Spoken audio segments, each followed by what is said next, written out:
Les professionnels de la petite enfance en grève aujourd'hui pour la deuxième fois en un mois. Ils protestent contre l'assouplissement des règles d'accueil dans les crèches prévues par un décret gouvernemental. Reportage de Sylvie Pinatel, Jean-Philippe Equette et Karine Bourdet. Contrairement aux apparences,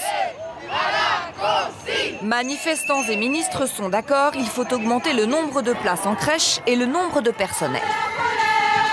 Sachant que le taux d'occupation moyen aujourd'hui des crèches n'est que de 67%, Nadine Morano propose une forme de surbooking à l'inscription pour permettre à un enfant, sur liste d'attente, de profiter occasionnellement d'une place laissée libre. Quand une collègue commence par exemple à 7h30, que sa collègue s'en va à 4h15, vous restez seul avec un groupe d'enfants, de 15 enfants par exemple. Alors moi qu'on m'explique comment on fait pour nous mettre des enfants en plus quand on est seul déjà avec 15 enfants. Qu'à cela ne tienne, pour trouver de nouveaux personnels, la ministre veut embaucher davantage de titulaires de BEP ou CAP petite enfance ayant 3 ans d'expérience.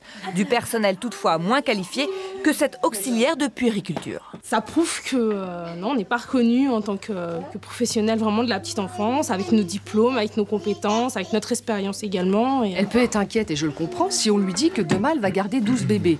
Et ça n'est pas le cas. Et ça n'est pas le cas. On ne change absolument pas le taux d'encadrement. On aura toujours un adulte pour 5 bébés et un adulte pour 8 enfants qui marchent.